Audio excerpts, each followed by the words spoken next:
Here we go then with game 2 of this best of 3 semi-final between OHBOY from EU and VOR from SEA. And here in the OHBOY end, they have actually switched in, so OHBOY now in green. They are bringing Kremlin, Slava, we did see a couple of Slavas yesterday, quadruple Des Moines, Gearing, and double Marceau. And SeaRaptor has the VOR picks down the other end. Opposing them from the south spawn, the SEA champions fielding Ohio, Kremlin, Des Moines, Venezia, Stalingrad, and fronting that with 4 destroyers, a Daring, and once again with the triple Marceau. So this is going to be a bit like whack-a-mole because you've got the 4 Des Moines. So you've got 4 10-kilometer radars. They're very long-duration radars, even though they're not 12 kilometers. And high rate of fire on those cruisers, so they're able to punish anything that's within the radar range. On the other side, you've got 4 destroyers, so they directly counter each other. So let's see what happens. This is going to be a bit like swatting flies, I think, for OHBOY. Now, there's a part of me that I'm forced to wonder. You know, we saw what Triple Marceau did to the Moskvas, their Moskva in the middle of the board last game, as an example. If you're going to bring a Des Moines, then, do you really need the long-range radar on North? Might it not be better to bring, say, a Salem or 2 mixed in, which would give you more resilience against that HE spam because of Salem's crazy British-style heal? Yeah, and actually, this weekend, I don't think we've seen, certainly in the matches that we've cast, I don't think we've seen a single Salem, which is very interesting because certainly on EU, throughout COTS, there's been quite a few Salems. Yeah. And North is one of the maps where I would expect to see potentially Salems, especially on the 9-10 line, because they deal very well with being like a single cruiser versus a single cruiser nose to nose because of that super heal. Yeah. So yeah, no, you're right. That's quite surprising. You certainly don't need the 12-kilometer radars on this map quite so much because you can get the cruisers quite close to the caps. Indeed. Pink camouflage, I think, maybe just sensing in the water here what's coming. So being super cautious because if you're pink camouflage, especially after the experience of the last match, you don't want to get caught out in front of these 3 Marceaus. So I think we're going to see pink camouflage kiting back, getting the support of Lord Diamond in the Des Moines. I think we're going to see a bit of a counterclockwise kind of game here, Stats, because we're starting to see very much like we saw some of the games on Crash Zone Alpha yesterday. You've got OHBOY with a tremendous amount of firepower and force over at A, looking to push down the 2-3 line, whereas you can kind of see the pointing into the spear, the triple Marceaus pushed way up the 10 line on the extreme opposite end of the map, and it looks like we're just going to kind of be, you know, OHBOY's going to be trying to kite away over on their left flank and pushing on their right flank. In fact, both teams going that way. Yeah, indeed. And when you end up with this sort of rotational match, it tends to end up with the middle cap being the one where the big battle happens at the end, because both teams end up with one cap in their complete control, and so it means that they have to fight over that center cap in order to win on points. Speaking of that, Marcello Pello just heading over cautiously towards B, in front of Asphodelis' Des Moines.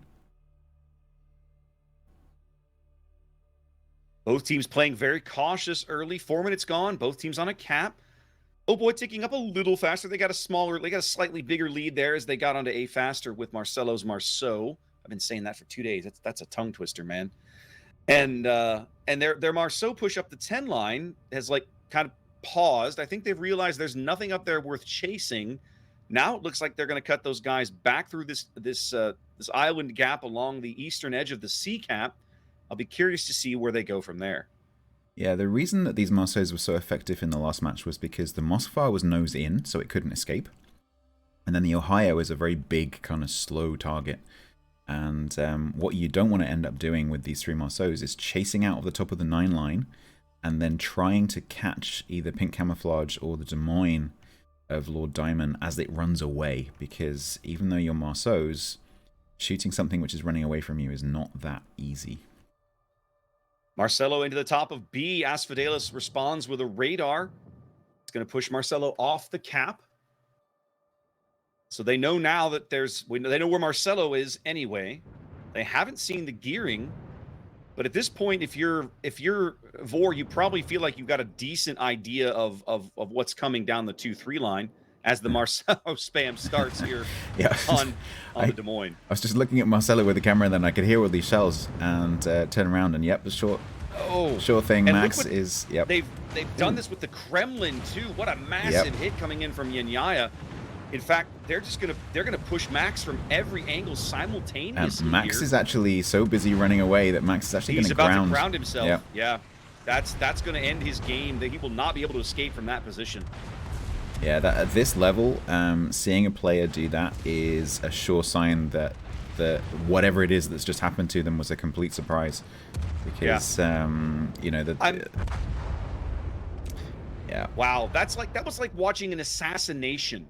That guy just got punished from 3 different angles. They designed this strategy, Stats, to murder that ship in that position. Absolutely. You can see it. Yep, and even though the Des Moines was in a position to kite away, the DPM is just too great, and then the Kremlin whacks you. So, yeah, that was a great push there from VOR. Down the other end, OHBOY are doing their own version with gearing, smoking these 2 Des Moines to try and get a bit of damage off of the Venezia and the Ohio. Buki coming back in the Daring to support. Marceau Wolfpack. Ooh, Go ahead. I was about to say, Marceau Wolfpack heading towards B. Yep, looks like they're going to get up here and just drive right into the B cap. I mean, who's going to oppose them? No one can spot them. The radar that might have picked them up is gone. And any destroyer that tries to contest them will absolutely just get melted. This does leave the 9-10 line open. Lord Diamond is going to be able to push down, and I don't know what they're going to be able to do with this, really. Diamond can potentially start shelling Yenyaya. If Yenyaya moves, then that maybe opens up Lord Diamond to be able to go and cap with the support of these 2 Marceaus, but I very much doubt that VOR are going to move Yenyaya. Now, Stats, we saw OHBOY take a Slava yesterday on Trap. You mentioned that you had seen them take that ship earlier in the event, and that you didn't remember necessarily it being super effective, but you did remember seeing it. We're seeing it here again on North, and he is so far isolated from the rest of the team. I'm not positive what they're getting out of this ship right now. No, well, I haven't seen it on North before, so we've seen it a couple of times on Trap, I think it was, in the center. Just because of its ability, especially at the beginning of the game, to be able to catch out the cruisers as they go diagonally down towards the A and the C caps. The thing with North is that it has these little gaps in between the peaks of the islands where you can drop shots with a battleship, and there we go. Just as I say that, Slava fires towards the broadside Kremlin. So this, I suspect, is why that Slava is positioned right there. It's to catch these broadside ships. There we go, there's 10k. Nice hit. So that Slava is going to be able to take Yenyaya to task for holding this position here nose in, because Yenyaya cannot angle against both the Kremlin and the Slava, and the Slava is able to drop those shots. So Yenyaya will be trying to get that tall peak of the island to the left between the Kremlin and the Slava. OHBOY attempting to repeat the mass fire tactics that they just got handed to them by VOR over north of the B cap, as they're basically trying to do the same thing to Yenyaya's Kremlin here south of C. And they're they're very successful with it so far. Yenyaya getting quite low, still in the game, but under a tremendous amount of threat. I think VOR are about to say basically, okay, we see what you can do with 2 Marceaus. Let us show you what we can do with 3 Marceaus. 3. Mm-hmm. As they come around the corner on Lord Diamond, going to try and keep the other Marceau in the background. Here we go. Yep, Yenyaya down to 3, 2, 1, and down. Simultaneously, Diamond down to 20, 18, 17. Now, Diamond is not helpless in this, in this exchange. Can definitely get some damage on these destroyers. The Des Moines reload is quite good, but the maneuvering that he's going to have to make is going to really work against him here. He's got his Hydra up. He can see all these torpedoes coming, but eventually he's not going to be able to dodge all of them, and yeah. So Diamond actually did do quite a lot of damage. Those 3 Marceaus went into that fight fairly healthy. And that's left Rashia down to 4-5 and Classic Noun down to 9-2.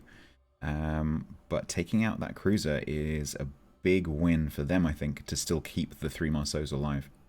I agree. Now, you're seeing OHBOY respond. They realize now where the Marceaus are. They're bringing Marcelo back to B, and as I look at the board, I don't see that VOR's got a really good answer to this. They're going to be able to radar him and spot him, but they're not going to have anybody immediately with shells in there, I don't think. No, Marcelo's going to go around the top of the cap. Asphodelis is going to push up that channel. But OHBOY have the Kremlin of Eternal Titan coming over towards the top of that channel. Titan's there. He's ready to have shots down that channel to guard his teammates back as needed. 11 minutes played, and VOR is on about a 200-point lead and climbing on the strength of their cap and ship advantage. But OHBOY is still in this game. Some of the VOR ships are quite low. If they can catch a couple out, they can get right back in this very quickly. Yeah, I was about to say, Horny Wookie still looking healthy as he takes a sap volley from the Venezia. But yeah, totally balanced, and Horny Wookie still pretty healthy here in the Des Moines over on the A cap. And the Slava, of course, completely full health. But Slava isn't a brawler and has basically cruiser armor, so it needs to be very cautious when it's facing off against the likes of that Ohio. We haven't talked much about Balanced and Horny Wookie's kind of Des Moines push that sort of they've stopped now, right? Those guys were way down on like the G line on the bottom end of the A cap. They've pulled them all the way back now because I think, to their credit, OHBOY realizes that, man, the game ain't gonna be won down there. We gotta get back on caps. We gotta do what we can from up here. Yeah, I think that push was designed to get as much damage off of the Ohio as possible. It doesn't look like they were super effective, but then they're still quite healthy, so the counterattack wasn't that effective either. Marcelo's got to be careful. They've delayed his cap long enough that the other Marceaus are almost on top of him. He doesn't have a ton of support right here. The Slava maybe. And here it comes. Yeah, as soon as he sees those ships round that corner, he's going to be out of there. He's gone. He knows he has to bail. They can stop. Yep. Okay, they've lost sight of him now. So, but the Slava takes a shot.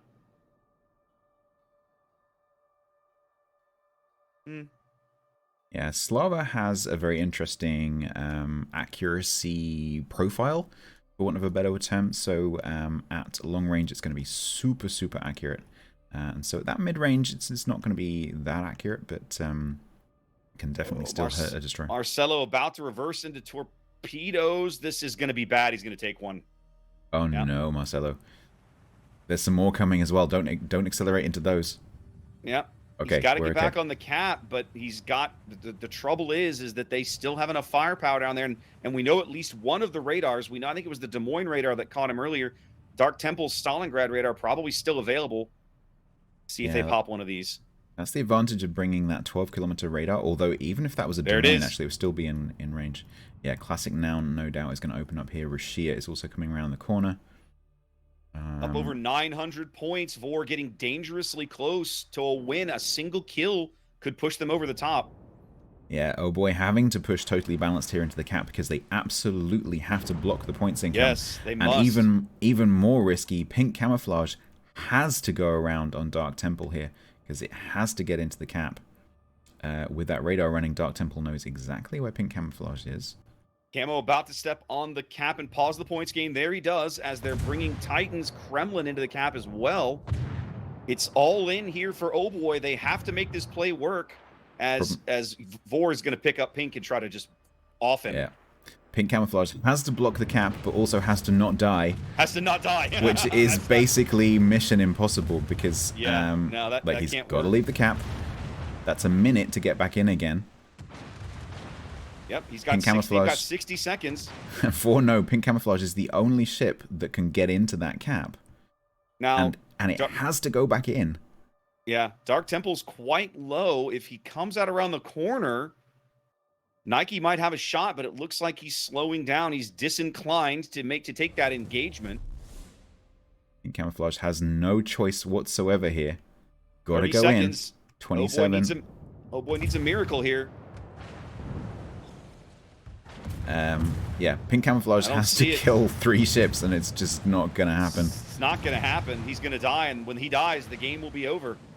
And there it is. with that, unfortunately, EU is out of this international tournament. Indeed. Sad, VOR sad times. VOR making a complete mockery of all of us so-called experts who picked OHBOY to go to the finals. They get the sweep here, looking incredibly solid. They are on their way to the international finals. Let's go back to Chris Bogsy and Pingu for some more analysis.